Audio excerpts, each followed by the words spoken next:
So I need to change that opening audio. I was looking for something that I typed word purple into Canva, and it suggested that Barney song. So I'll fix that next time. I was But like, is that a Barney? Yeah, it's definitely a kid's song. who knows? Maybe I'll keep it just because it doesn't fit at all. But yeah, I decided to launch Dude Diligence 2.0 about 15 minutes before we connected, which was like, I need to change the color scheme, the intro video, and my approach a bit. So literally figuring this out as we go. But anyways, hey everybody, it's Monday, January 13th. I'm here with my friend Graham Chapman, who we've done at least one of these before already. And so we're kind of having a check-in. Just like how we're doing and what we're working on. And we have a mutual friend that we're learning all sorts of stuff from. So I'm sure a lot of our conversation may revolve around that, but I'm kind of open to anything. So what's new, man? Yeah, it has been a while. I feel like when I first got into human design, like our chat on due diligence was like you were probably the first person that I talked to who was in to human design. Like I had like a coach who like introduced me like right prior to that, but like in terms of like other connections, like it's very much as a check-in because it's been a while since then. Like So 6 months, maybe? Or maybe that was a year ago. yeah, I feel like maybe like 6 to 8 months because like I had my formal introduction to human design like in November 2022, so like 14 months ago. Yeah, so it's been new, and then we had High Desert Human Design, saw each other in person, and yeah, that conference definitely opened up a lot of different worlds for me that I've been kind of exploring, integrating. So I'd love to check in on like all of those things. Yeah, the conferences where you get to experience people in aura. Like I some of the conversations I have with people about human design via Zoom, you can still kind of get that energetic connection. But when you're in aura someone, when you're really close, and if they're kind of dialed in, you can like, it's a different feeling than around other people. So the second year, it was extra pronounced for me. I found it was. So I don't know. Has that been your experience? Actually, that'd be my first question. Yeah, it was that was my first time being in aura with anybody who's in their human design experiment. And so it definitely, I felt like the interactions in general were just unique in my life because people who are into human design are just a lot more like mindful of their interactions and how they show up in the world.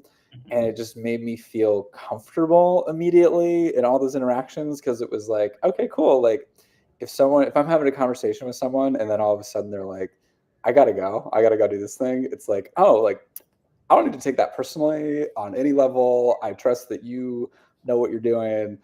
And I don't know, people were just a lot more mindful. And I also found that conference to be really interesting because it made me like the way I viewed it was that like it was like a collection of all these people who have their own different kind of like healing tools and healing modalities.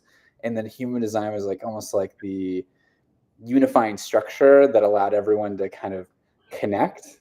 And so everyone kind of has their own unique like aromatherapy. Like my friend Carla was like really into aromatherapy, and so she brought that in to like kind of like this broader structure of human design.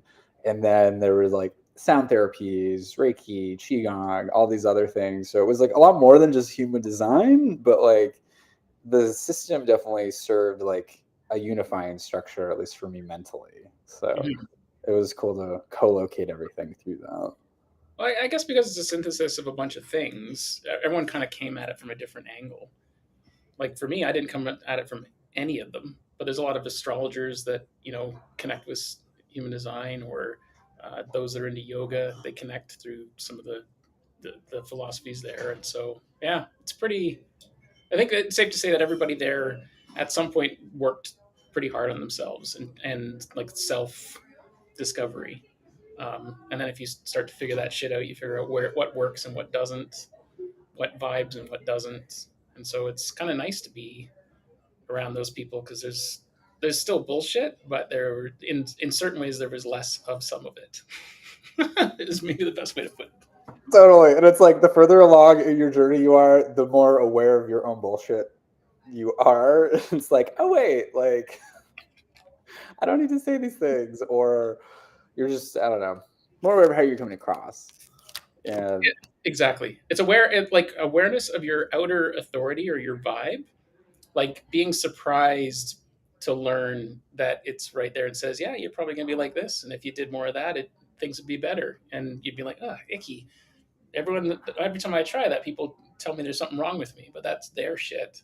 So I'm going to just try it longer than their complaint. And then if it feels good, then the results come. And so for like me, the more Sean I become, the more synchronicities occur, and the more those that don't vibe with me peel away. But I didn't have to do anything other than show up as me.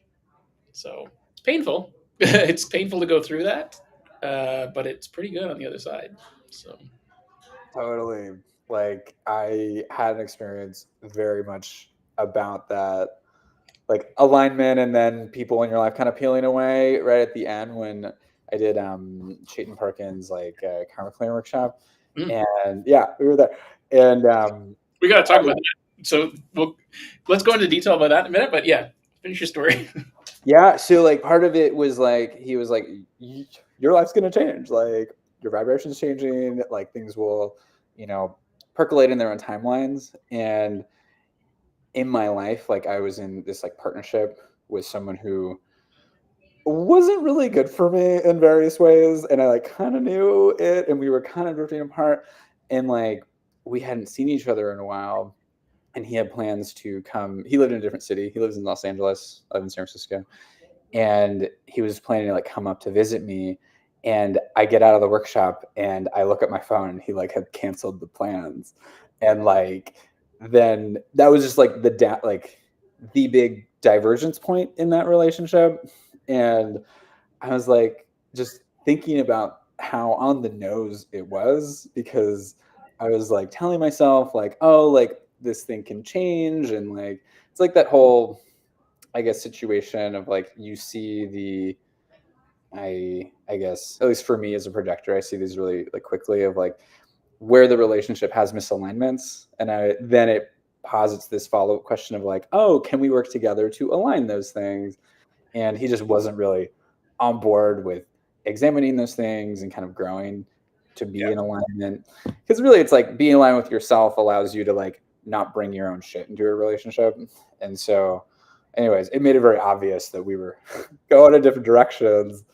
And that's just like one example of like outcomes of that. But it definitely, that entire conference gave me a lot of new threads to pull on, and I'm still pulling on a lot of those because usually one thread leads to a couple more threads. Mm-hmm. Mm-hmm. So 3 Well, at months least later, right. I didn't pull those threads before because I was somehow protecting threads that were energetically exhausting. Like it was so much work to keep those other threads there. There's no space to find new threads. So, totally, yeah. What threads did you have? What were the big threads that came out of the conference this year for you?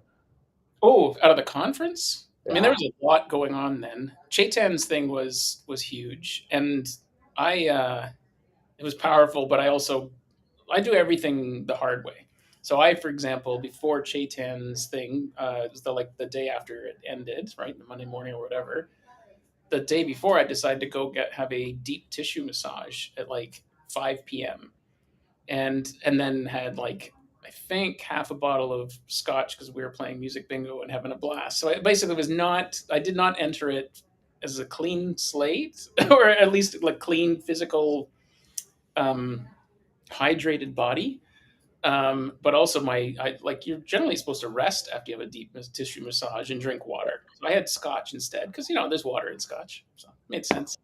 So, anyways, we're doing this karma clearing, and everything he's saying and pointing out, I'm like, I had kind of visited most of those topics because I was like 3 years in, and I was always interested in genetic trauma, and there's just certain things that correlated with what he said and what Eleanor's been saying that I hadn't heard elsewhere. So it was like hitting me right between the eyes, like every 10 minutes, like, oh shit, oh shit. And meanwhile, my body's exhausted. So I was just sitting there with a blanket over me, trying to just get through the day. I basically almost didn't hear half of what was said. I just got the highlights of each one, and it would send me back into the depths of just digging out, rooting out shit. And so I left it I couldn't wait till the day was over, but it was so valuable. But I was so uncomfortable. It was miserable. So, but totally worth it. You know what he said? Like he described like how your parents. You could see how your parents uh, saw you as a baby to start. And I forget which thing it was, but my parents, their attitude was, "Oh wow, a baby!" Like so unprepared, didn't know what to do. I'm a clearly now recognizing would have been at the time highly ADHD, autistic, but in 1972, that's not a thing. Don't even know what that is. There's no owner's manual for how to deal with that kid. And so that's my parents did everything they could, but they just were not equipped for this modern human. So it ended up creating dissonance from like day one. And now I'm just reverse engineering it all the time. And you talk about um, we talk about letting people go, or I can't do that with my parents. I love them, but I had to like because I want to keep hanging with them and working with them. But I've had to learn to like just shut up around them. Eleanor keeps saying you got two eyes, two ears, one mouth. So one of the first things was like, I'll just talk 50% less and see where the conversations go. Because I was steering so many conversations trying to fix everything all the time. Because I am absolutely put everyone else's needs ahead of my own. So if I heard half of a risk for them, I was already like trying to like prevent it. And then that would create like it was just exhausting and no one asked me to help. So I just now wait to be asked to help. And then that allowed me to heal a ton with my parents recently. I don't even know that they know that's going on. I don't think they do. It's just me, you know, cleaning up my shit and then showing up differently. But also at the same time standing up for my stuff too. So like I know what matters to me and I speak for that. And then I let the rest go. I let go of everything else. So it's good. Mhm. Way less to think about and do as I reflect on it now. There you go. Yeah. I think about this a lot, like, in how do you interact with somebody who's not quite I almost think of it as like maybe like an iceberg moment where it's like there's a bunch of stuff below the iceberg in terms of maybe like alignment work to do or healing work to do. And when you get above the iceberg, that's when you're like consciously like, oh, like I'm in an experiment. I want to actively heal. And it's like, for me, like, same, like my parents are not really at that like that point. Like I've told them about human design, it just kind of like passes them. And Mhm. it's like, I'm curious, and in a way, I want them to be aware of these tools and to use them for themselves. And I feel like there's just a lot of stuff that needs to happen below the surface. And I think everyone's like on that journey. And I think it kind of like monotonically increases. Like, I think, I don't know, once you have awareness, you can't really get rid of it. But it's very different interacting with someone who's below the surface than above the surface Yeah. because you can't really have a direct conversation. It's almost like, how do you consciously connect to the unconscious? I don't know if that makes any sense, but Yeah. like I think about that a lot because like maybe I mean what you're saying makes a lot of sense where it's like if you speak less and maybe like have your energy or your actions kind of be what enacts the change, like that might be more fruitful and also less work because you could definitely spin your wheels being like, what are the problems? What are the options? Like, how do we do this? And it's like, Yeah, I want to say protect your energy. So protecting it is like what mm, do you have energy for?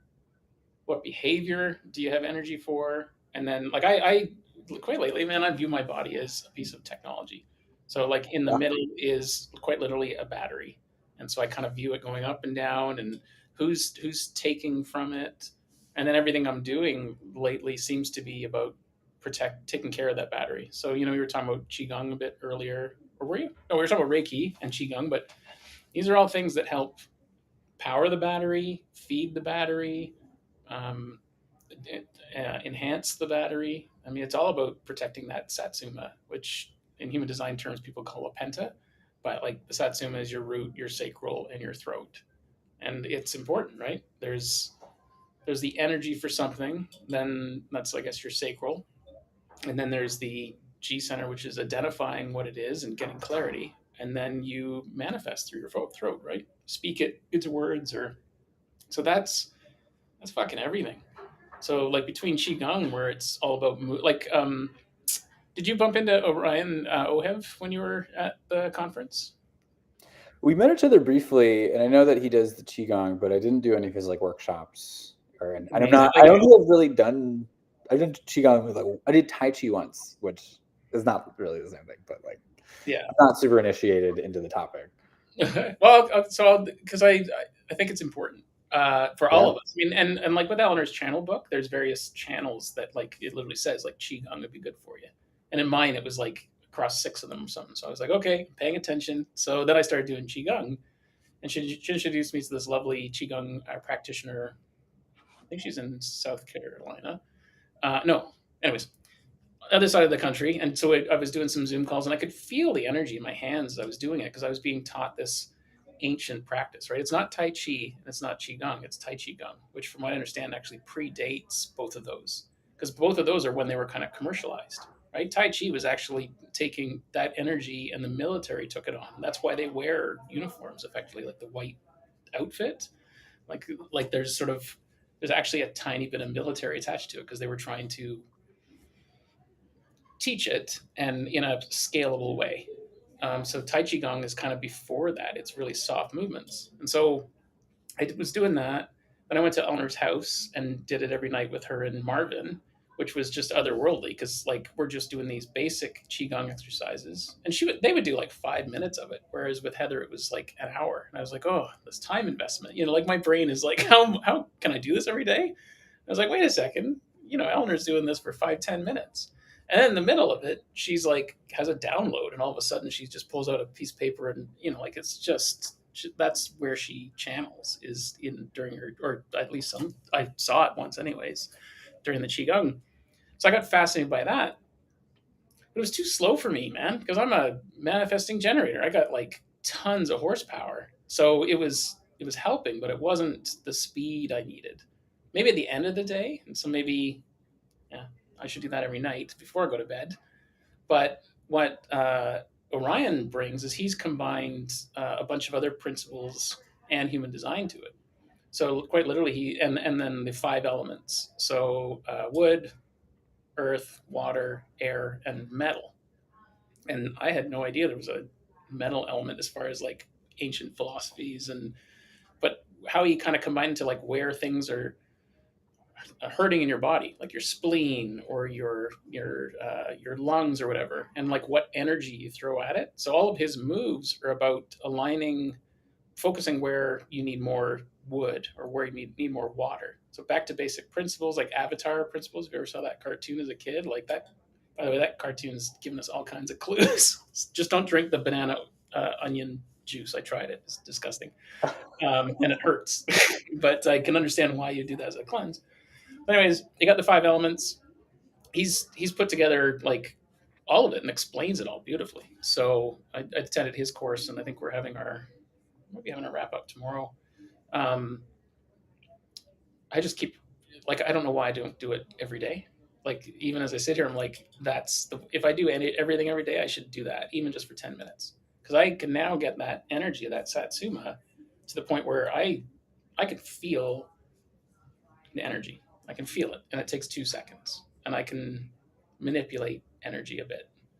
Not to the point of like getting a couple $100,000 out of a bank truck as it drove by, but at the very least, I can I could pick up the vibes of everything around me, which is super informing for these awkward conversations that I'm now breezing through because it's kind of I've used human design to kind of lock into a lot of my sort of clair abilities because you can like once you become kind of aware, it's like oh that's someone else has that skill. How do they have it?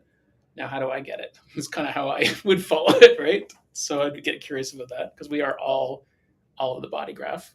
It's not what we're not, which is how I perceived human design for the longest time. It was like, oh, I don't have that, or no, you do. We're all of it. It's just where does it come easily or naturally? And then now that I've got that kind of dialed in, now I'm curious about all the rest of it. And so that'd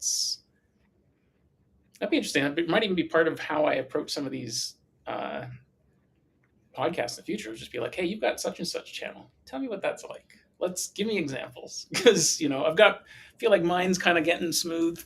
Now I want to figure out the other parts. So Yeah. rambling. So I know I gave you a lot of information, but like last night was like I had a big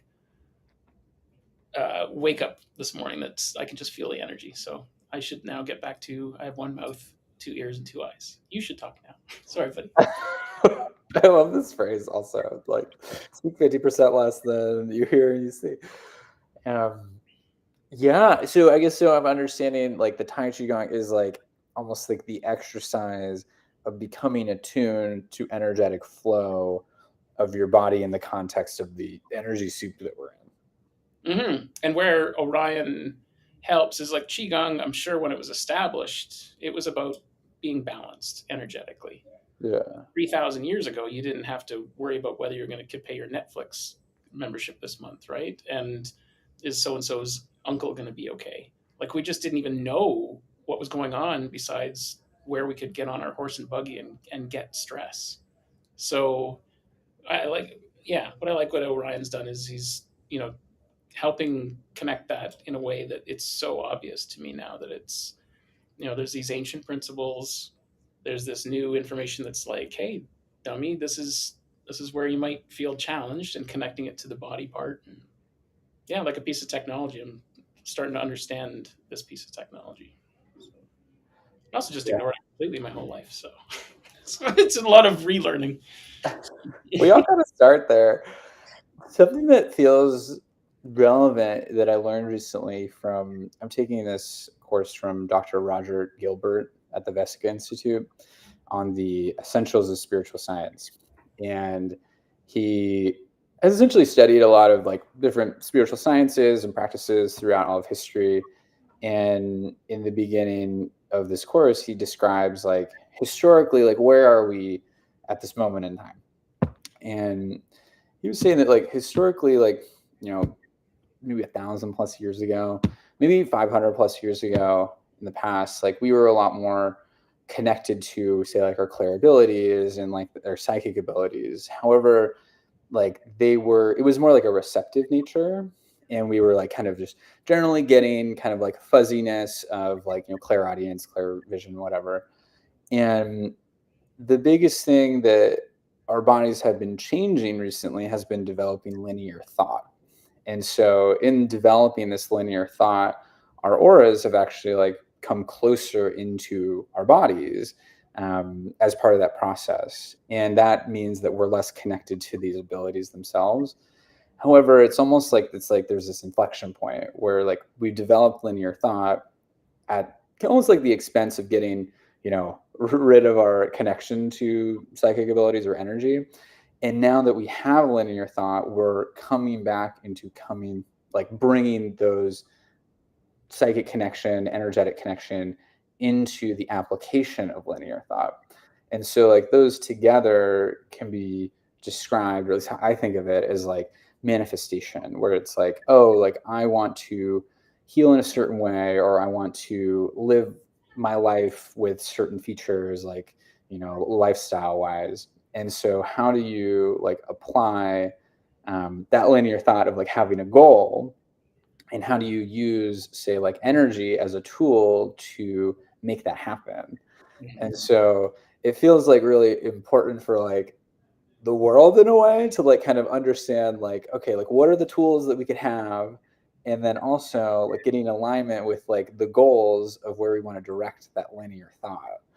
And so I was thinking of that as you were bringing these things out, because it definitely kind of rings true with like your story of like, like collecting these like tools and like having this vision of like the life that you want to live. And like a big part of that being like all the friction in your being not being there.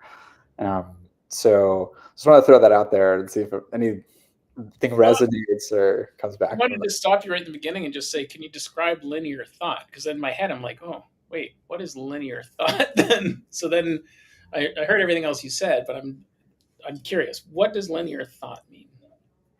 Yeah. So to describe linear thought is like, if you almost like visually think of it as like one thought leading to another. and it's Oh, almost like this like drivingness. I mean, in a way, from like the human design lens, it's like right versus left brain. So like linear thought would be left, and then right would be like receptive. And mhm. so like in the context of like that history where it's like before we were receptive to energies of like things that are coming into us, like clairaudience, clairvision, whatever, like you could kind of fuzzily kind of see these things, but it wasn't necessarily in service of something that we wanted. And the linear thought would be like, okay, like I am here at this point in time, and I'm being intentional about my next moment in time being a certain way. And so you're drawing this like linear connection like between those two Mm. and driving in a certain, direction. Hmm. Yeah, I in my head, I for now I had to replace linear with serial thought, like Okay. Yeah, totally. technology, right? Like, is it a? Because I just remember, man, it's interesting. But I just think about trying to manage tasks and being like, you can only really work on one task at a time, right? Yeah. And if you're multitasking, that's not good. And now the design, I actually went through something a couple of years ago where I realized I need to stop multitask, but I had to task switch. And Yeah. especially with my design, I need to like put one project down and pick the other one up. And I realized that I was doing 30 things at once all the time and then doing none of it well and or letting someone down, but still trying to do that. And so and I can still do that in seconds. I can get back into that habit. But I think also just, I had to just get rid of all the stuff that Eleanor said this a couple weeks ago, and I don't think she meant it like that time, but I loved it. But it was like prematurely manifest. So instead of like premature ejaculation, it's like premature manifestation. Like you're not done with that idea yet. And so Mhm. what she's taught with the four worlds, that's been so huge for me, is the whole like, is it spiritually aligned? Mhm. Because you can get locked in the human design thing of sacral and but I was doing that for a while, and that was dangerous, very very dangerous. Because people get things fall away that you don't necessarily want to as well. So with spiritual alignment, like what are my core values? What is the pillars that the house is built on? And that those are the things that I would then sacral check against with whatever the decision is. So like for me, I had gone through a core values exercise a couple of years ago, and I've really been locking it in. But it's like playfulness, connection. Um, I was surprised to after a year add health, because that was never one of my core values. Like for somehow be like, oh, I'll worry about that later. But if you worry about it now, then you get the energy to work on stuff. And then integrity. And what I used to have was freedom at the top of the list. So it was actually freedom, playfulness, and uh, I started talking to Eleanor about that, and it's like, well, freedom is an outcome, not because if you start sacral checking against freedom, that's very difficult when you're trying to make business decisions or decisions with people you love. Because if you just get this person isn't for me, but it's just like in the moment for that thing, that other person is not going to hang around long, or they're not going to be happy, and it'll just create more dissonance between you. Mhm. So now let's call it sacral, because I'm highly sacral, that's for real. It has to clock in with my values first. And so freedom at the top of the list meant burning everything down everywhere by moving it to the bottom of the list. Because I also like I see things in my mind, so I saw it as like an upside down pyramid. Like if a freedom is what I want most, it gets 60%, and everything else gets a little less. Well, if all you want is freedom, there's not going to be much left to have. So take it off the list, or at the very least, put it at the bottom of the list, knowing that that is what we're aiming for. And then what does freedom look like? And so even this week, I've had like that exercise I had with my friend Azure last night that I was telling you about, I think before we started, like that was what it came down to, is like, I want freedom, but it needs to be, and part of it was like, who gets hurt if I'm aiming just for freedom, and ultimately it was me. It just ended up with actually nothing, just be selfish, which is not, there's a difference between selfish and self care, a big difference. So Yeah, a question that comes to mind. I think about values a lot. Um, the company that I'm building, VibeShare, is like kind of based on values, and I have this question around like how, like, what drives people to have certain values, like their own unique priority list, and like, is that based on, say, like their human design? Is it based on maybe the set of conditioning that they have, or is it based on their context? Like, based like where they are now, like if you put anyone in that situation, would they have the same values because it's based on, like, I don't know, the things that they're looking at. And so I'm curious, like for you, like how do you think about your values? Does it relate to your design at all? Because when you say freedom, I think of gene keys and I think of 55. And I don't know if that's in your chart, but that's kind of where my mind goes. Well, so yeah, wow, that's we could definitely talk about 55 because I've mentioned that a few times to people in the last 2 days. I have Okay. gate 55. I remember where I was when I listened to Richard Rudd describe Gene Key 55 in an audio. It's about 2.5 hours long. Like I was on a train in the London countryside a little over 2 years ago on a vacation with my family, listening to it, standing up, just like, what is this? And the whole time going, I think Richard Beaumont lives like 2 hours from here. I should go reach him. And then, like, it was such a clear memory. But that whole thing about that gene key and like the dragonfly and comes out of the cocoon and only drinks sunlight and doesn't need food as much anymore. Like that's quite literally what's happening to me in a way. And because I heard it 2 years ago and then re-listened about a month ago, I was like, oh my god, that had an impact. Like I couldn't have necessarily told you everything that he said in it, but it sunk in. And then hearing it again a month ago, I was like, wow, you're doing it, dude. Like it was like an affirmation. So um oh, there was something else before that though that I wanted to make sure. Oh, human design and your values. I would, and this is recent and raw, like last night kind of stuff, and this morning. But I don't think we should look at human design for our values, or at the very least, um, yeah. Let's talk about this. So there's a video by Zeno, one of the early people that worked with Raw to produce everything that we've seen. And without a doubt, now it's become really clear to me that there was what Raw channeled, and then there's what people made. And so Zaina was one of the people very early on. And if you're like, I'm now on her email newsletter, and at the very bottom, it basically says, like, I'm one of the people that helped create the human design system. And that just says, sorry. like bottom of her email. Oops. Yeah. And I was like, oh. So I was watching a video last night that a friend shared that had like 33 views, I think, or something. It was like such a low view count and like Yes. 5 likes, and it's called Raw's Crimes, and it basically just talks about what Raw was doing and how he was manipulative and all this stuff. And of course, I'm always talking to Eleanor and hearing about the same thing, right? And I don't think you want to get values from someone who got channeled this amazing information, but then made it all about money, especially because if you're chasing consciousness, you shouldn't have to worry about money because you're living life with ease. And what she basically talked about, I think, in the video quite a bit was like, he wanted, his motivation was leaving money for the rest of his kids' lives.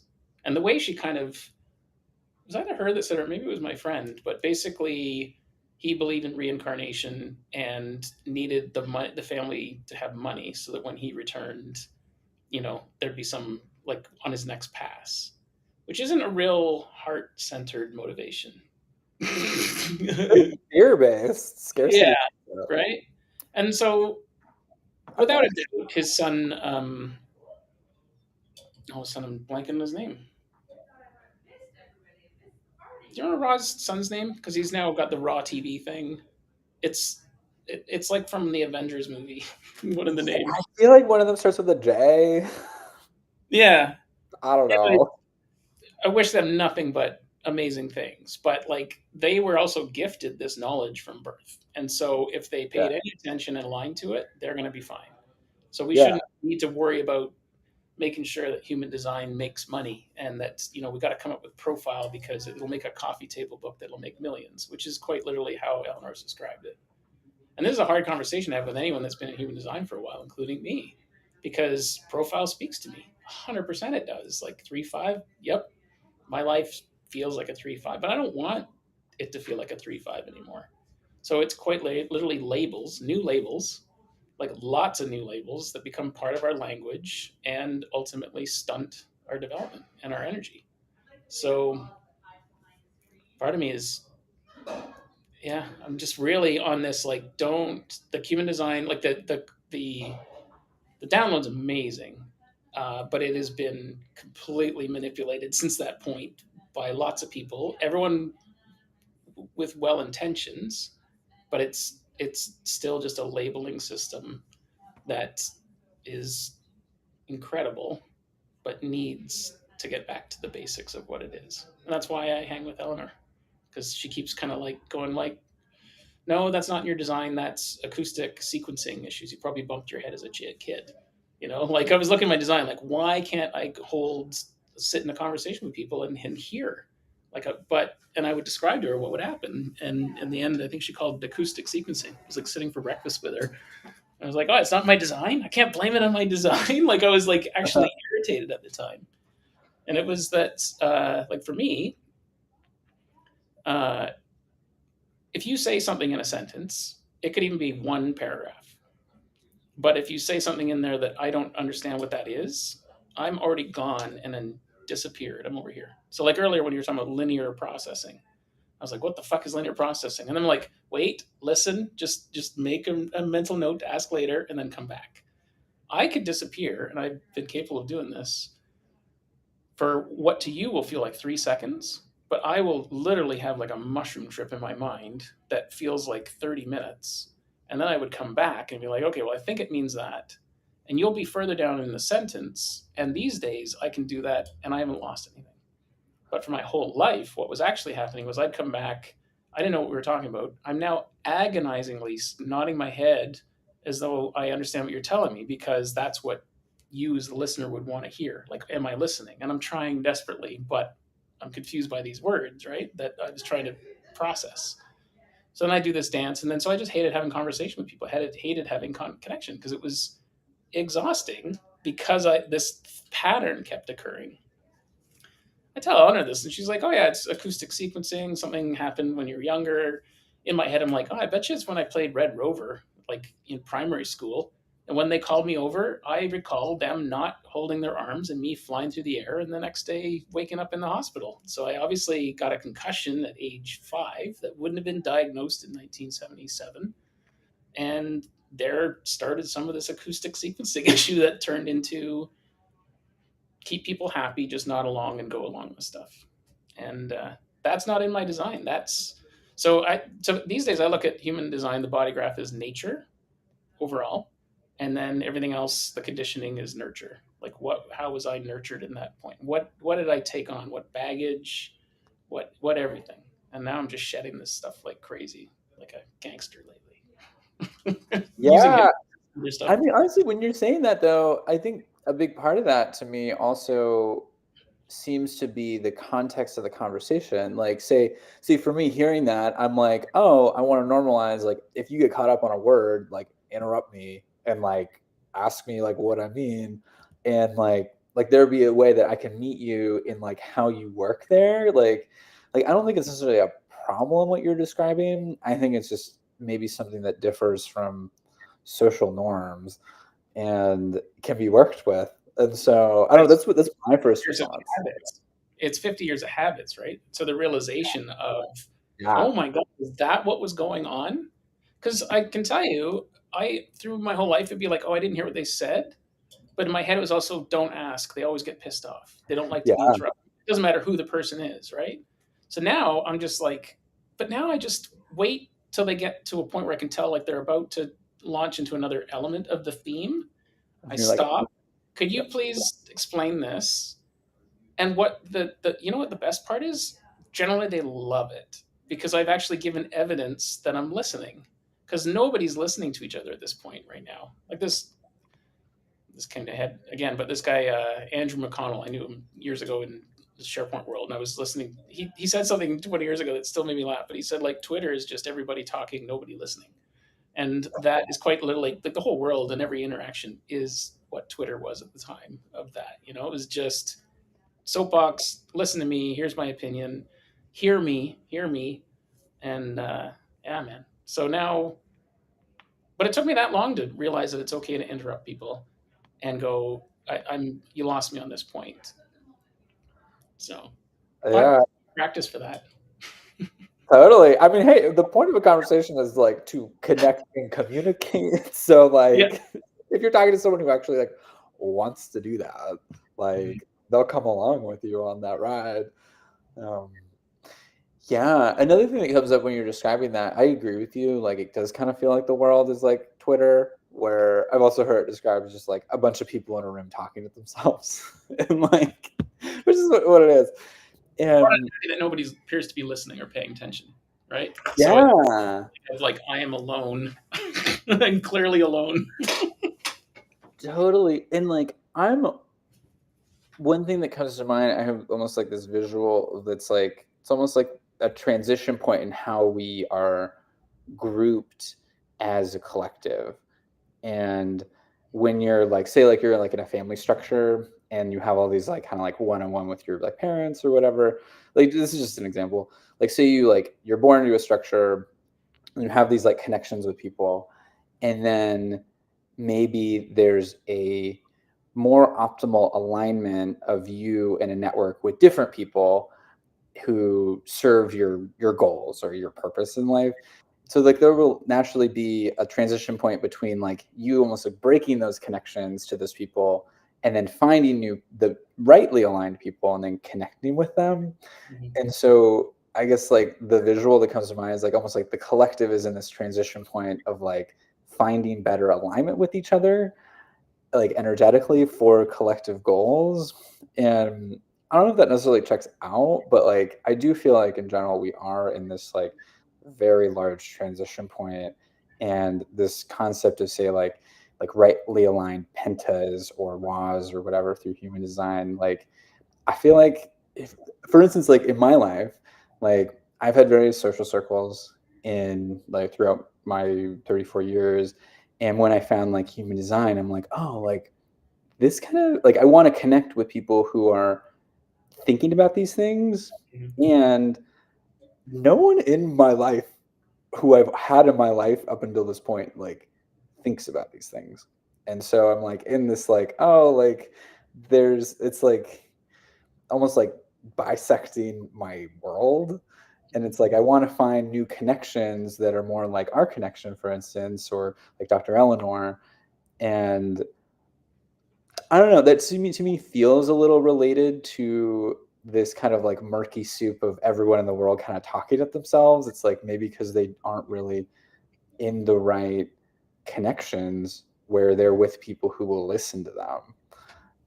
100%. I mean, almost everyone I meet, because now that I have quietness in my mind and 52 years of data feedback that I now realize none of it was wasted. It was just observations that I was interpreting wrong before. Mm, Like I can sit with someone and be like, okay, yeah, you've got issues with a partner at home, probably female, probably, you know what I mean? Like I can basically be like, okay, let's pull some threads and see if they want to talk through that for a little bit or not. But otherwise, I see how you're showing up. I hear your pain, but you're also not listening to me. So, at some point, I will tie that energetic connection off if we can't help each other out a bit in some way. What is the energetic exchange, and is it fair? And being kind of a bit brutal about it. So, like human design's thrown a bunch of labels. A lot of people have done some really interesting things, but one of the things that have stood out so clear for me, and as I hear myself talk, I'm like, oh yeah, I'm really the shark now. So one of the very first things I saw was like the quad left. Someone had sort of said, "This is the shark," and a quad right. You know what I'm talking about, the variables and transformations, right? Quad right is Alf, and then they did like animal totems for every variation to yeah. kind of give you a visual representation. Well, I was the shark, and I did not like the term shark for so many reasons, but it turned out to be very incredibly accurate through my whole life, even hints that I've been given in my life. But I've had to reverse engineer and get comfortable with that. Now I'm a shark in that I'm going through the water. There's an intensity there and power, uh, and thing like suckerfish will come and attach themselves, but eventually it rolls off. And so the shark's kind of on their own focused path. And I've been told many times, and I know that my eyes are less intense now because I've actually worked on it. Because I recognize that I made people uncomfortable all the time. I intimidate people with my eyes because my focus was everywhere. So a bunch of yoga nidras, relax my eyeballs, and strategically wear sunglasses, for example. That part of the shark I've learned to really manage. Um, but then I was afraid of sharks. I watched Jaws when I was so that was like 1980. So I probably watched it in 81 on VHS or beta at the time. So I would have been 9 or 10 in my parents' room by myself. Uh, don't recall wanting to watch it. All I know is I watched it by myself, and like I could never step in a pool again. If I saw a shadow, I was leaving. And so that doesn't sound rational, but I've learned so many things about that movie. I am an expert on that movie and what happened in that movie, and that the shark's name was Bruce, and that's also why it's called Bruce in Finding Nemo. And like, there's a whole story to this mechanical shark that didn't work. So half the scenes in that movie were because they couldn't get the shark to work. So like when it's dragging those yellow things, that was because the shark stopped. The mechanics of the shark stopped working. So like, well, we got to scare them. Well, let's just make it look powerful and stealthy. That scene's scarier than seeing the shark. The shark looked terrible. He looked goofy. But that scene, I also know recently, and having gone through this claustrophobia hypnosis track that I went through again last night, I was telling you about earlier, the opening scene of that movie where the boyfriend girlfriend go, you've seen Jaws, right? Yeah. They go running into the ocean. They're both drunk. She goes swimming. He can't even get his pants off, so he passes out on the beach, right? Um, when she was doing that scene where the shark's pulling her legs and stuff, she was actually having a panic attack. Apparently, it turned out afterwards that scene, she actually thought she was going to drown, and nobody knew what was going on because it was such a great performance. But she was actually having a legit panic attack, and I saw that at 9, and now that I know how sensitive and potentially psychic, as in able to read a situation, something I now know that I saw, it scared the shit out of me because I was witnessing someone actually thinking they were going to die. They weren't thinking they were going to die by a shark. She knew that she was in a lake or something, but she thought she was going to drown. And so I took that on, and I matched that energy for the rest of my life, like of fear of drowning, fear of not being able to breathe, fear of sharks, not being one to be even recognized as a shark in the animal totem kind of world. Like everything, I was fighting it. But I had a therapist 8 years ago for like, I was 100 pounds heavier. I was there for like, I got to lose this weight. She was awesome. She tried, but it was talk therapy. It wasn't helping me at the time, mostly because I wasn't listening, probably. But right, who knew? Art. But she called me a shark at the time, and I remember being so offended at first. But what she meant was, if you're a shark, you're always you're if you're not swimming, you're drowning. Like, that was like, okay, I get that. I need to be moving. I need to be moving and floating and gliding. And so I don't know how I got on that, but I think even last night, the stuff I was talking about earlier correlated with even that scene. Like, it's all just kind of going, you can breathe now. You've got it. So. Yeah, I feel like we attract those experiences almost so we can learn how to get out of the hole that they dig for us. And I've had, I don't know if any examples necessarily come to mind. I think the biggest examples really are like my relationships, where it's like they really like push big buttons for me. And then I'm like this last one that I just got out of, like it pushed me to learn the ways that I would say like giving my power away, like in a relationship. And it also pushed me to learn about various like healing modalities that I like used on myself in a similar way that you've been using all these tools in your field, like to heal those things. And then it's like, oh, I come out of this and not only am I whole, but I have these tools and this awareness and knowledge around, how do you get out of these holes, and then you can share that like with the world. And like that feels like very much, I don't know, in part of the design of how we are in a way. um, and so, say for instance, like one of the tools that I'm curious if you've heard of this, around like, say, like attachments and entities. Have you heard of those terms? I've heard of them in various contexts, but go on. Yeah. So basically, there's this like concept of like, I guess like I'll start with attachments, or yeah, attachments to entities. Like their attachment is like the broader term for essentially like an energetic pattern or structure that is part of your biofield that creates friction. And so there are lots of different types. There it could be anything from like a negative thought pattern. You can even describe it as like a karmic bond. And there's even like a concept of like an entity, which is, I mean, you could think of it like a ghost could be a type of entity. But the premise is that like when you have a say like a traumatic event, or like something that jars your energy system, like one of your centers can become, say, like fractured, and that weakens like the coherence between what's going on, and allows the opportunity for these other energetic structures that exist in the soup that we live in to kind of attach to you and siphon energy off in a certain way. Whether that be like intentional, because entities can have consciousness, or just by virtue of like this type of structure, you know, feeds into a feedback loop that keeps it attached to you. If that does that make sense? It does, and So you probably explain more about entities, but it makes me think of archetypes that have been created for human design that you could then absorb and take in and be like, well, I'm a this and that, and then you're like, oh, I am. No, you're not. It's just another story that you can attach to. So, right, that wasn't part of the revelation. That was just made up afterwards. It's cool because it makes sense. So, like in this video, sorry to diverge, but just I'll go send ahead. you afterwards. But it's like 40 minutes. Zeno, I think she had MS or Parkinson's, and I think this was a little while before she passed. She did one more final video, but in this Yeah. one, that seems like not many people have seen. Um, she's just talking about what Ra made up. Like apparently, with the incarnation crosses, he only came up with one, the Sphinx, which is mine. So that like went right for me apparently, or something, you know. He And made then it for you. Yeah. right, yeah, like wherever he chose the Sphinx, maybe because one of them is Gate One, so it makes sense to start with something that had Gate One in it. But what happened is people were like, "That sounds awesome. What's mine?"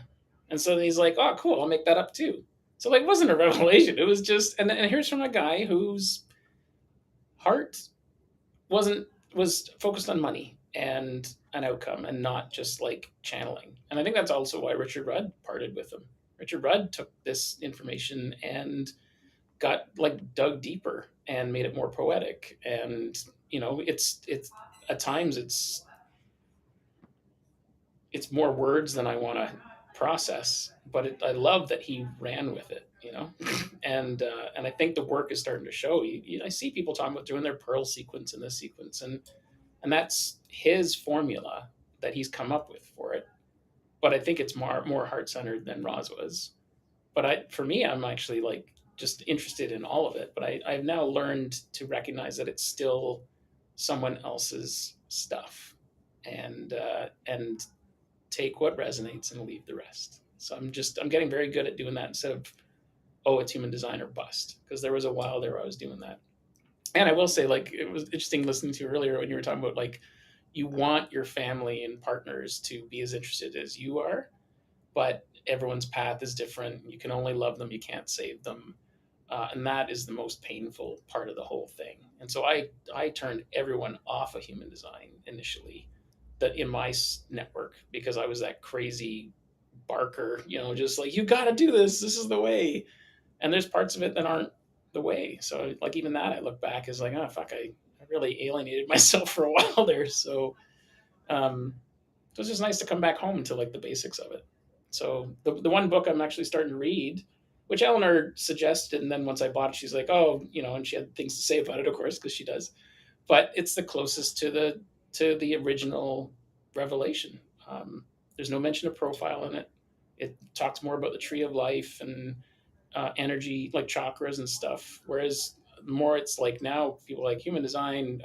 There's some chakras. It's based on the tree of life. They don't talks about the tree of life except Eleanor that I run into, and yet that's her life's work at the moment. So it was just neat. So I was giving her feedback on the course because she's so far ahead with this that I need to know, like, let me see the draft before you mention in class, because it resonates like at a deep level. But I need to read it first. I said to her what I've realized for me to learn. Tell me what you're going to tell me to make sure I'm interested. Tell me, and then tell me what you told me to make sure I understand. And I was like, I was always missing the tell me what you're going to tell me because I didn't realize I was supposed to read the document before class. I just really, or I couldn't remember where it was. So, anyways, Yeah. I can feel my energy being high level. So let me know if I need to float back down. I'm still just coming off a high from this morning of just some clarity. So It's all good. I'm adaptable. It's fine.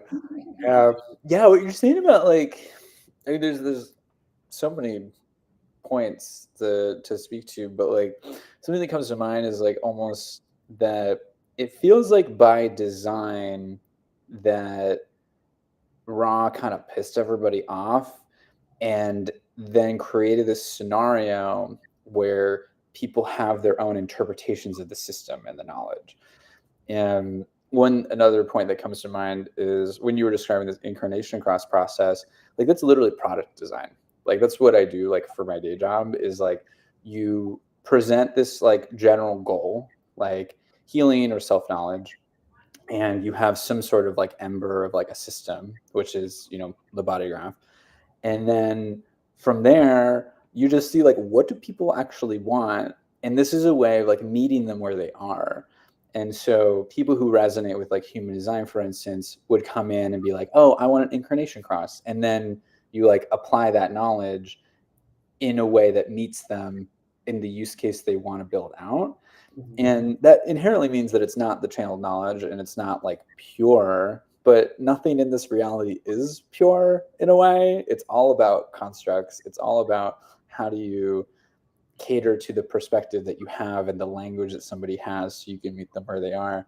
And like when you're describing, say, like Gene Keys as being like very wordy and poetic, like that works for some people and it doesn't work for other people. Like when I read it originally, I had this like kind of two halves of the same coin where I was like, oh, like there's a lot of wisdom here. And also like I was like really turned off by the language for some reason, for whatever reason. Like maybe it's a sequencing thing and I'm supposed to come back to it later. I don't know. But like I think for people who are more like understand their world from a structure of poetry and metaphor, like that system's made for them. And maybe like say like Dr. Eleanor, like she's more like developmental psychology and details, and that resonates a lot with me. But I don't think it resonates with a lot of people, other people in the world. And so it feels like by design, like that Raw, I don't know if he intentionally did this, but like I've thought about that context of like him just, being hard to be around and all of his disciples splitting it off. Like that's a pro for the world because you can increase the breadth and reach mm-hmm. to the broader population. Yeah, for sure. Like I'm glad the information's out there. So Yeah. I sent Eleanor a note this morning after having all my sort of epiphanies, and I was like, the one thing that she used the word like human design has become a cult the other day, and I was immediately like, ooh, and I was like, I don't think that's right. Harsh word. Right? Like, yeah, because it'll turn people off from like even looking at the knowledge if they hear Yeah. that word, right? But also, it's not a cult because a cult generally has a leader that's alive and is benefiting. So there's really no central benefactor other than his son, who even earlier was like, that kid will be fine. so, so why don't we just leave it that way and just be like, thank you for the core knowledge. Let's fact check everything that's happened since then, or at least boil it back to like, where does your energy flow? Um, yeah, Hmm. About Ra's like family that I had a personal experience with was, so the project that I'm building is around like synthesizing spiritual knowledge and making it accessible, and human design is like a big part of that. And so I got in touch with them and was like, hey, like I'm Sorry, building this thing. like Ra's family. So I got in touch with Jovian Archive, which is run by Rod's family, and like one of his sons responded to me initially, and Cool. then he directed me to their product lead, and I was talking to their product lead about like, hey, like I'm want to use technology to make the wisdom behind human design accessible, participatory, and communal, like social.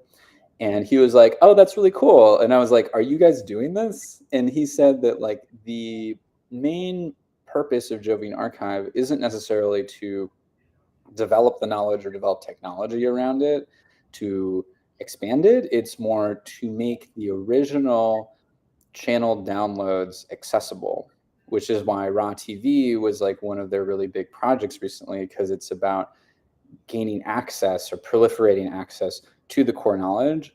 They're not invested as like they have My Body Graph, but like as I know, I use neutrino design, and like they're very much into like the UI UX of like building a product, and they don't seem to be very interested in building a scalable tech product.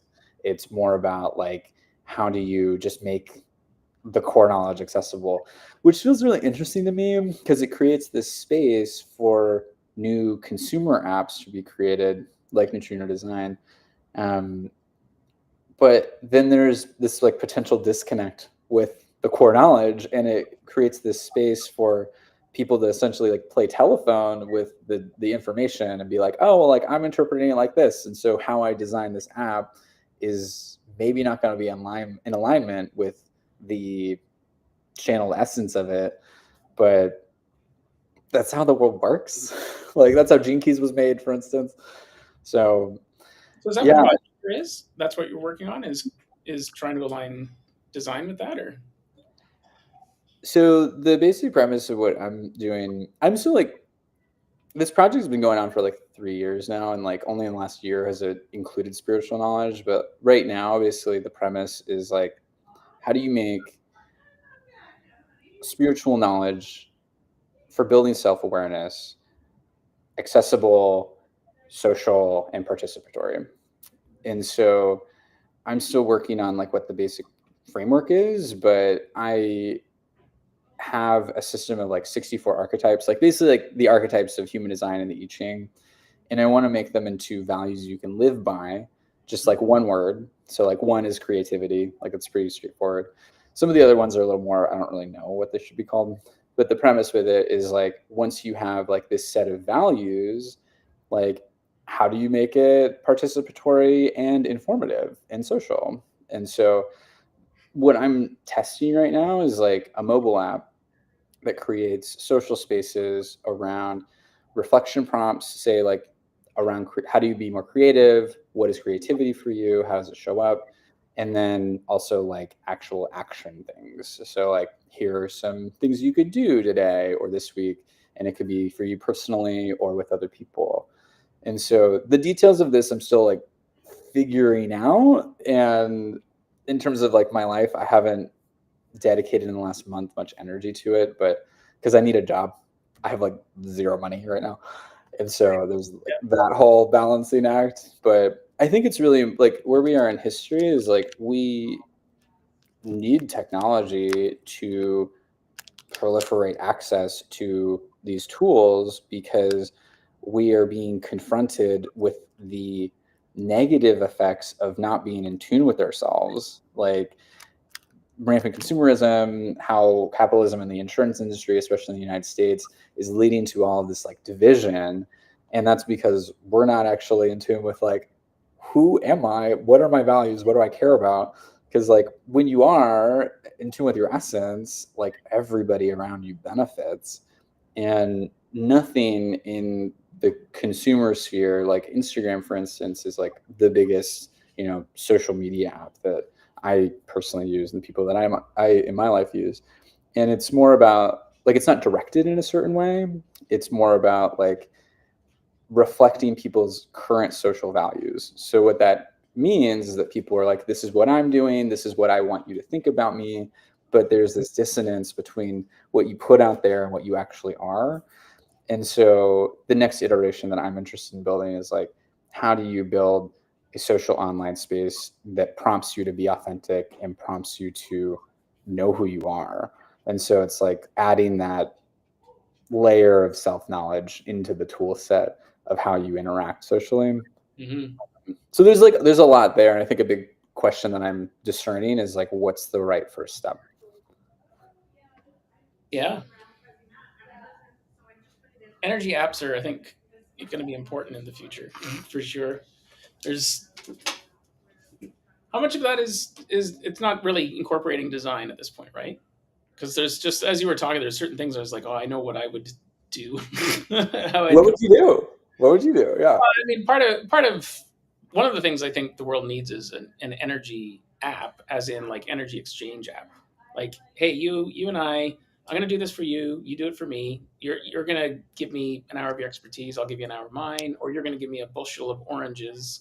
But then, what's the value of a bushel of oranges, and how do you ship it? And like, but have an app that does an AI brokerage between the two people. And the idea is that when that transaction's done, you both give each other a rating so that you build trust, but Mm-hmm. you both also leave like looking each other basically in the eye going, you good? I'm good. All right. Till next time. Right. But like no money has to change hands. It's just like empowering each other by sharing what we're good at. And I like if the world had that, like most of us just need a roof over our heads and some food and to take care of ourselves. But we are convinced that we need all this money for all these things to give us happiness, and it's not true. So the problem is this energy app probably shouldn't exchange any currency. So it's not like how do I make money from it? Like, oh, okay, I don't want to get into currency, so we'll go to cryptocurrency. It's just too much. It's too much energy to decide that we want to exchange some energy. It's dumb. So just literally like, and I think AI could be that broker in the middle. Like, okay, Graham, you said you're a lawyer and you specialize in this area. So, and how many years have you done it? And then even have the AI like just a quick test. Like, I'm just gonna ask you a couple questions and check. Okay, we're gonna give your skill set for this thing, this energy you're gonna do, this rating and this value per 15 minutes or something. And then it would be like, okay, I'm gonna do for you. I'm gonna teach you how to play drums for an hour. Well, what is that worth? The going rate is in town here probably $35 an hour for a drum teacher, which sucks because that person's put their life into it and they're probably opening their home up and all this stuff. But the value of that is worth one fifth of a lawyer who's has a receptionist doing the work for them or an admittance assistant, right? Like it's all out of balance. So the AI would interview both of us, come up with something agreeable, probably have some sort of checkpoints, like, hey, we're a third of the way into this roughly. How you feeling? Any tweaks? But its job is to broker that energetic handshake and leave both parties fine. And no money needs to change hands. So the money needs to be spent on building the infrastructure and letting people know this exists. So if there's any billionaires listening, that's, let's just do this and figure this shit out. Totally. One of the, I think an iteration of this idea or like a subset of the idea is around like specifically say like healing modalities, like how I said at the beginning, like the human HCHD was interesting because like people brought their own unique healing modalities that they resonated with into this like potential marketplace. It's like they had like workshops, like a sound healing workshop or qigong or whatever. Like that feels yeah, I'm like, oh, like what would the first iteration be like? What's the beachhead market? And like maybe healing modalities could be a beachhead market for this because like people who are interested in this topic of like almost like energy exchange, like you're describing, like might resonate with that subset. I agree with you. I think it's where we're going, and I think contextually in the world, it is definitely where we're going because capitalism is having a really big magnifying glass put over it right now. Like, oh, we're exchanging value through this intermediary, which is money, which then leads to all of these other kind of secondary problems such as greed. And like when you have an exchange, that means that each of the like the quantum of the system is equality, because there's this mutual agreement that what is being exchanged makes sense. Um, yeah, yeah, and I was gonna say, think about the energy between you and I, just that exchange of just exchanging some skill for skill. I want to empower you. I can give you, you want a drum lesson. I want to, 1 hour or a couple hours or something. I need some legal advice, making sure that energetics thing is done, but nobody else has to benefit from it. We don't need the bank to charge interest. We don't need a credit card to, like everybody's taking away from us just making that happen. They're just like taking their little piece, and some of them are taking way more than they've earned at this point. I mean, it's and we're about to see. I've felt this for a long time, but like if you don't have a job, where do you get your self esteem at this point? We believe we are our jobs a lot of the time, and so lawyers should be shitting bricks right now because I can really compelling legal document in 10 seconds with my buddy ChatGPT that is actually interested in my benefit. They're not just like, how can I extend this agreement and contract over 3 weeks so I can get paid $800 as a consultant instead of the 5 minutes of energy that I actually need from the lawyer? Because they have fees. They got to pay their staff. They got to pay their rent. They got to pay for their tuition. Like it's just this bullshit pile. And really, it's just like I just want to make sure that you're successful, dude. And if you want to help me be successful too, that's like all right, all right, all right. You know. totally. And it feels like an important part of the system is around like people coming into contact with the skills and services that they naturally can offer that's in alignment with who they are, which ties it back to say like human design, where it's like it gives you, or like systems in general, where it kind of gives you a hint like, oh, your energy set like structure is really good for XYZ. Like say, like I'm a projector, like guidance or understanding systems is a really big part of what I should look into. And that gives you some hints. And so it feels like education on like people, like how do you become in alignment with what you can offer, feels like an important part of this. Um, and That's also, a conversation that I really am looking forward to having with you and Topher soon, by the way. Because for a second there, like, as soon as you said I am a projector, a little part of me was like, if you had a chat with Eleanor, no, you wouldn't be. Most people would actually be an MG in the four worlds. yeah. And we had a big discussion last week about like why is type a thing? Like someone invented type too, right? Type was invented. It wasn't channeled, from what I understand. It was more like became channeled over, as more information came to be. But like you're probably only a projector certain times during the day because of whoever's around you. All of a sudden you're an MG, or the transit. All of a sudden you're an MG. Like we are all mostly MGs most of the time, and running around like we are, like prematurely manifesting and wasting our energy.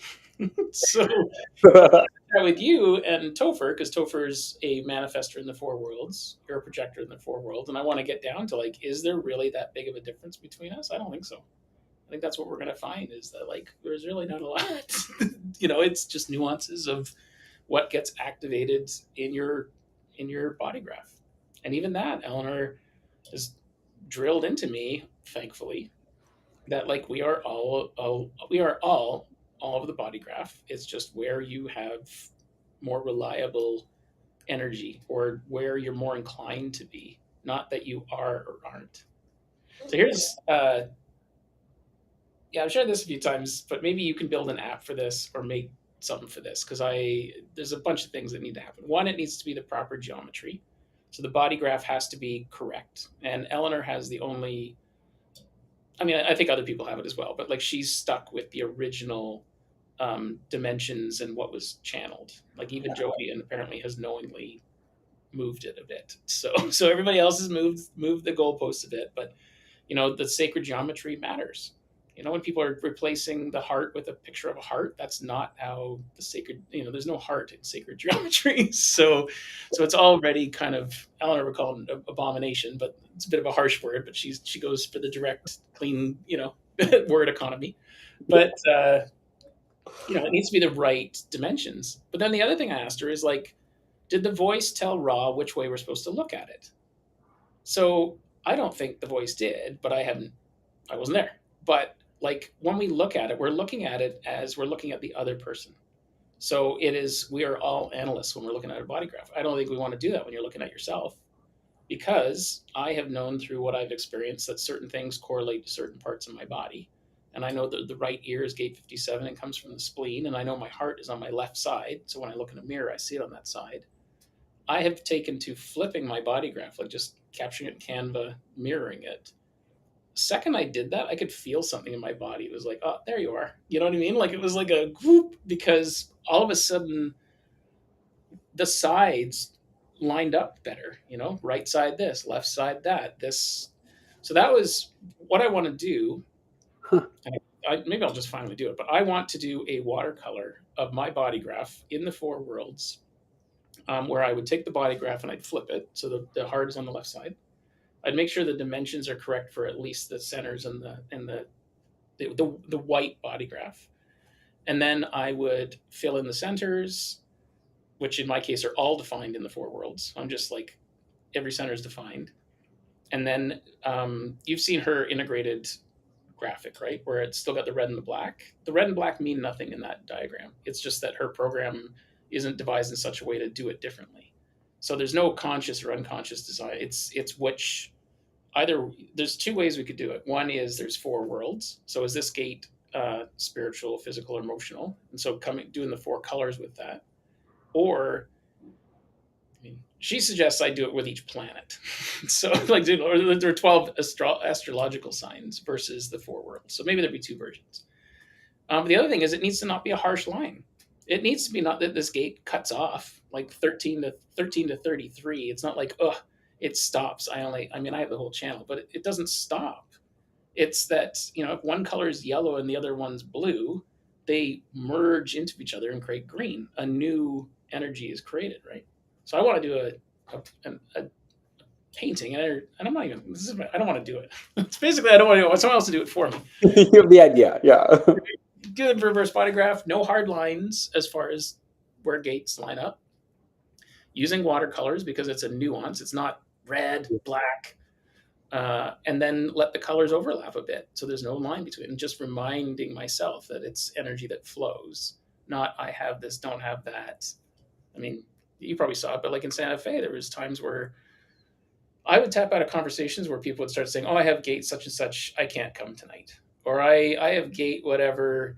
This is why I'm always late." I'm like, "No, you lack social intelligence and you're behaving like an asshole. Stop blaming it on your labels. Like, off with that. I'm done with it." And because it's just not okay. It's not how this works, and we need to like stop doing that, because it's beautiful what we have, but it's out of control. That's where it's not cultish, but certainly off-putting to those that aren't excited about having to learn all these fucking labels and terms that don't mean anything. Yeah. I'm thinking of like this thread throughout the conversation has been around like, like we have these tools that like the body graph or types or profile or whatever, and it's like I think that they can be helpful, but I'm almost envisioning them like training wheels where it's like they help you get to a point of more awareness, but like what got you there won't get you, or what got you here won't get you there. Like you realize, oh wait, like I don't need to be in the confines of this like system, but there was a benefit of some sort of having like a definition on some level. And so I feel like somehow attending to the nuance there feels important in terms of like maybe like scaling the process of people coming into contact of who they are and like what their energy does for them. But I completely agree. I think that any of these labels, like say like with a projector, like Dr. Eleanor, like in our reading that I had with her, she was like, "You're a projector in all four worlds, but like you don't need to wait for an invitation." Like, and I was like, yeah, you're right. Like that's actually very freeing. But at the same time, I think there is value to thinking about that concept, at least for me, going through the world of like, oh yeah, like be attentive to like not forcing yourself into something. Like make sure that like when you're in a conversation, like the person can hear you and like that you're connecting to them. And like with that, maybe there's more nuance of just being like, oh, maybe like I would benefit from, I guess, like being more active in trying to meet the other person. Because I view that, at least in my experience, in a lot of, say, like conversations where it's like I am more on the adaptation end of where a conversation, say, like goes, than driving it in a lot of ways. And that to me kind of hints at this idea of a projector where it's like, oh, like where does energy like want to flow? And then I can attend to like, oh, I can sense it's going this direction and it wants to go here. Like, is there like a slight adjustment to make, as opposed to like, oh, like actually I want the energy to go this way, like like have a different destination. And so it feels like there's like more nuance in reality, but maybe like some of these general heuristics can kind of open the door. Yeah, for sure, it's guidance about energy, and you're going to be more inclined to what you described. She said something really interesting one day, which was like, because we're all the body graph, and we all experience all the types. Like, she's like, a projector, once they've had the invitation, will know how to recognize it. So why are you always waiting for it? Like, go and run your life as though you're creating those invitations. Because like Mm, I know some projectors that are like quite literally just like, I'm at home bored waiting for my invitation. I'm like, but actually you're probably a manifesting generator. You just have decided that you're a projector. So you're just kind of, you don't want to do anything. That's okay. But don't blame it on being a projector. And the same with a manifester. Like, it makes sense to inform people to avoid friction. that So that was the one thing. Like, I used to confuse manifesting generator with, like, I saw it as manifester and generator, and I somehow had both. And thankfully I did think of it that way, because that's actually like, if we're all of it, like, it makes sense to go like, hey babe, I'm gonna stay late till 11 o'clock at night, because I'm informing her that I'm gonna roll in late, and she might want to go to sleep. And Wendy does not like when I roll in the room and flip the lights on. So that's still informing, and it did make the night a little less friction. Like, she doesn't wake up or is angry at me for not being kind. So it can be actually that simple. And once you know the energies, and if you treat it like a piece of electricity, like 1 0, and opening the gate and closing the gate, and like when you learn in basic shop or electricity class, you just, to turn the light bulb on, you connect the two wires. Like, that's all we're doing. But it's not like your wires aren't connected all the time. The pathway's there. It's just how you're paying attention to it. yeah. Yeah, on the note of like circuitry, like I think you sent me the sacred circuitry meditation. Are you familiar with this?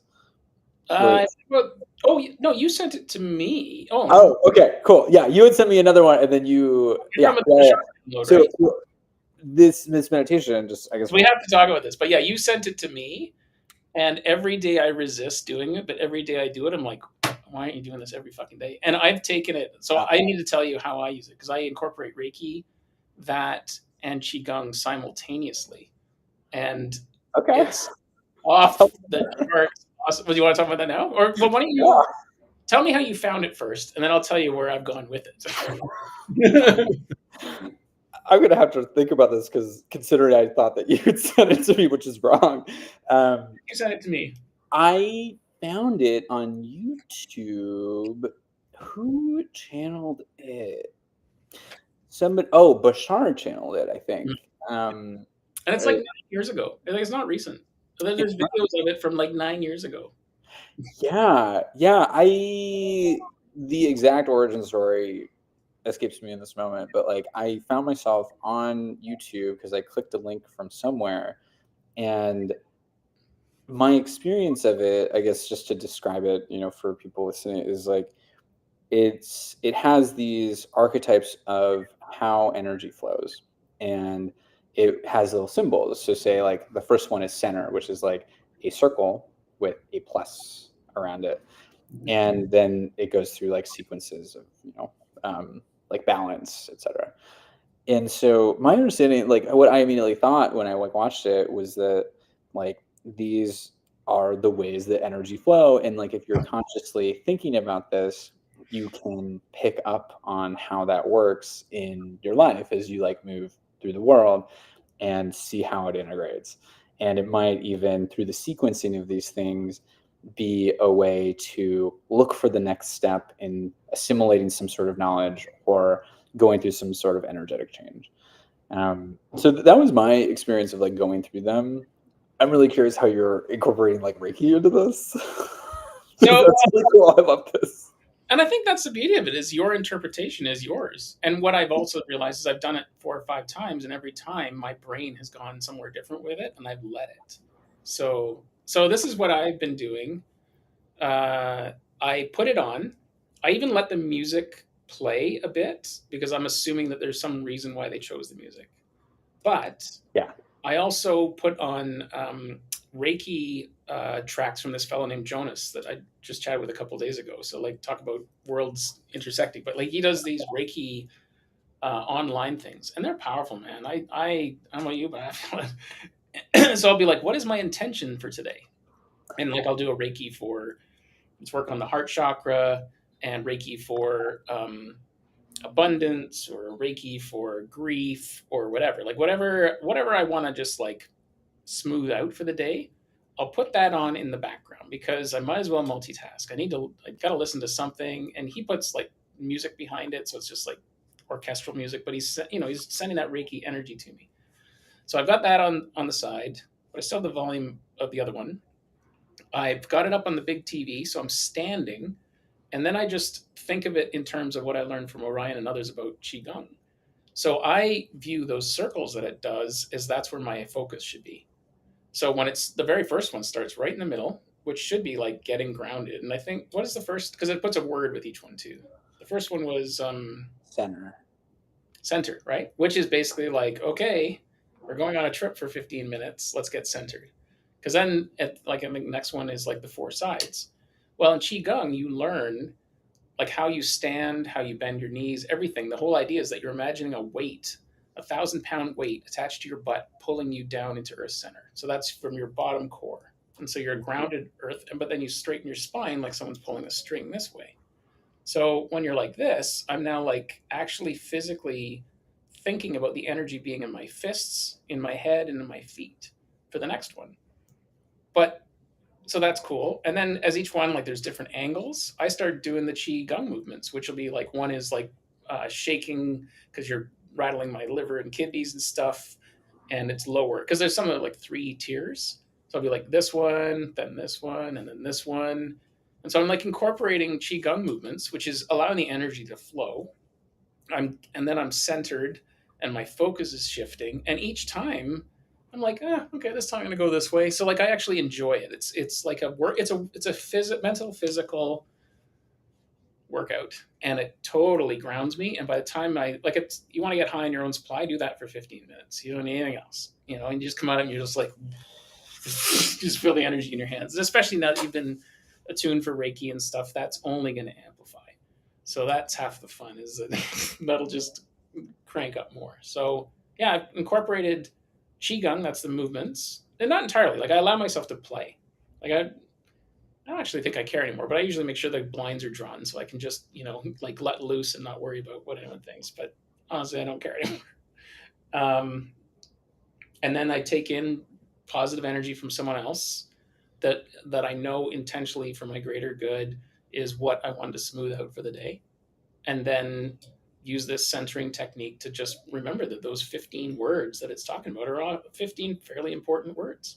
Center, extend. Extend, I start thinking about my core values I was talking about earlier. Like, that to me is connection. So usually when the extend one comes on, I'm thinking like, how are my connections? Where are they good? Where are they bad? So, complete jumping topics, but like, I had such a profound experience last night and this morning. I I never used to think I channeled, but I channeled very clearly this morning. And one was, this kid that bullied you when you were 4, that is still a Facebook friend, but he's never once asked you how you're doing. Like, it's time to just like lop him off. There's no reason to keep that connection. And so I came out of it going, right? That is some sort of energetic tie that I'm keeping open. Why am I keeping it open? He's never given one shit about what I'm doing. And I'm keeping that open. I need that little tiny hole in the wall back. I'm gonna spackle that over. So I didn't like send him a note saying "fuck you." I just unfollow and then disconnect, let the energy float away. That was so clear this morning that in itself was like, I wonder how much of uh, an an energetic charge that still had over me. I mean, this morning I was describing my wife. I could tell you very clearly all the things and why it mattered, but the outcome was just simply break that connection. That's all I needed. My future self was like, let that one go. That's an easy one. So Mm, yeah. Yeah. I feel like the connections are draining, surprisingly. Like, I agree. I mean, have you ever done like a cord cutting like yeah, ritual? Yeah. lots Yeah. Yeah. and, in various forms. I do it fairly quickly now too. Like with the clean language you get from access bars. Like there's clean language that your subconscious hears it, and you can declare anything. And so it's like 9 words, like all 9 shorts, boys, poveds, and beyonds. But these words, your subconscious hears it, and it's like a magnetic stripe, like just clears shit out. And part of it is POC and POD, Wait, which wait, is sorry, sorry. What's going on? Like, it's another Eleanor thing or the thing that Eleanor has shared. So there's depth to it that like at first I was like, oh yeah, okay, whatever. But like 3 months later, like, oh, that's useful. So access bars, you dig them, I think, because the one fella that's like the sort of spokesperson, the main one on YouTube, is very excitable and charismatic, and it reminds me of you actually. So you'd probably just be like, oh yeah, this is my people. But I don't know that he came up with it. I think he's just their biggest evangelist. But access bars, from what I understand, is a series of things. One of them is a series of head positions that you would do as a treatment. So it's a bunch of places to touch on your head. And the way Eleanor described it is that, and sorry, I got to go here in about 5 minutes. Just keep an eye on the time. I've got a 2 o'clock on. But you do a series of head movements or positions. And she had said, like, once the person did the 15-minute exercise, like, her neck just opened. Like, it was just, there was some sort of neurologic kinesiology thing going on. So that's one part of it that I still haven't found a practitioner locally to do, but I'm definitely, if someone's around, I'm doing it. The other part was this clearing statement, which is certain words that apparently the unconscious, subconscious, I can never get that right, subconscious, unconscious will hear and recognize as, I guess, being like the cleanest of language. And so the idea is like, if you're done with something, the idea is you think about that situation. I think, of course, I butcher everything a little bit, but I'm not that far off the mark. And then you say this statement.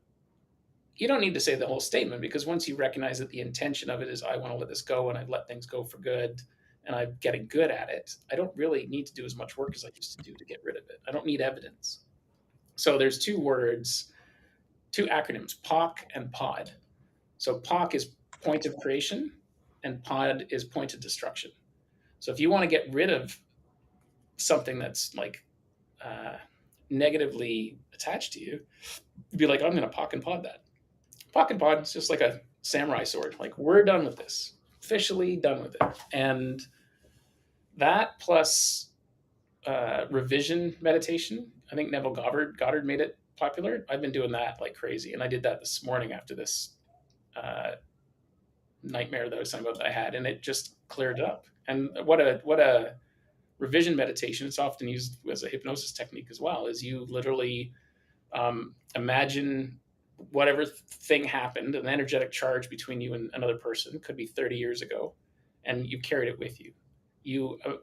There's a bunch of ways to do it, but one is like you're walking down the street and you pass a store window, and that event is happening in the store window. So you're just going to see it out of your peripheral and be like, oh yeah, that's that thing. And then through the hypnosis meditation, typically this kind of thing, the next one is, okay, what do I want to replace that with? So I want to replace it with, this is what our relationship is like now. I've been doing that like a couple times a week for the last couple of weeks. And my relationships with people in my lives, loved ones in my lives, are getting better just from that. And I think it's because I don't show up with the energetic memory of it anymore, where I'm like always on guard from that event. So if they still want to carry that event with them into our conversation, it's not a charge for me anymore, at which point it's new information that I can, and I also have the courage to be like, let's talk about that, because I'm done carrying it with it. It seems like you still are.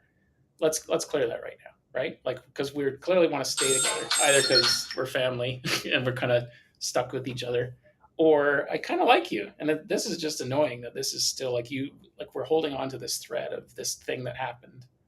And almost always, everyone you hope would have shown up at their best at the time, and that, but it still kind of got fucked up, right? I like to assume the other person had good intent, and I'm down to the people that had generally good intent with me. That's the other thing. I've been pretty brutal lately, so yeah. So I talked about it, but the revision meditation is very powerful. If you search for that in YouTube, you'll see a lot of, it'll mention Neville Goddard. So I think he's the fellow that kind of produced this thing, but there's so many examples. And being someone that needs variety, I try different ones because each one's kind of a different way to get into hypnosis and meditation. And if I know what's coming, I have a tendency that my brain is already like, oh yeah, we're doing this thing again. And it tries to distract me. So at least if it's like a new one, it's like, instead of a shop window, now it's a movie theater or like whatever. But it's in the steps that are important. And the benefit is you just get to energetically replace your memory of what happened then. I still know what happened. It's not like I've forgotten, but I'm not bringing it to the next conversation with the person because it's not a charge for me anymore. So super powerful. Yeah, make you a little more like inert or beginner's mind when you have experiences and not have to like bring your traumas around with you. Beginner's mind. Yeah. Beginner's mind. Like, I feel like I'm a kid again. Honestly, I feel like I'm actually embodying being a 5-year-old in a Batman t-shirt again. Like, that's where I wanted to get to. And I planted that vision in my head a couple of years ago. That's the funny thing, is like I bought the Batman shirt and got a pic. I don't like pictures of myself, but I took one in that shirt. And I think previous me was like, let's get there somehow. But now that's what's happening because everything is back to being experience and curiosity, and I get to choose who stays in my life. So. Yeah, feels like a very empowering place to be. Yeah, feels good. All right, well, I gotta go deal with an old tech issue, and this will be. I'm gonna go into it as though it's fun, but yeah, the most fun tech issue you've ever had. That's right. You're 5 years of age. Yeah. Cool, man. I'd be up to chatting some more. And if you want to talk apps and energy stuff like that, I think that'd be a very interesting conversation. See where that goes. Yeah. So watch out about that. But as far as like live stream and getting to my next meeting, we gotta tap out right now. So sounds great. Cool. Yeah. And you're still to chat with Topher, right? Because I think I'll probably reach out to you guys today or tomorrow, and set that up. Part of me wants to have Eleanor there. And I wonder if we should do it as two. Like, one is just 3 dudes talking about it, but then we have 3 dudes, and then the. It's funny. I also realize I really respond to teachers that always feel like they're a little disappointed with me. So I always get that vibe from Eleanor, Vicky, Leanne Wolf, like all these people I love, but there's almost like this, like that 4-year-old kid needs the teacher to go like, Sean, pay attention. Like, but about it, right? I need these people in my life. So add a little motivation to it. Yeah, you're not there yet. Yeah. Cool, buddy. Okay, I'm gonna play the ending video thing here, and stick around for a second, and then we'll sign off. Cool. I wouldn't want to be a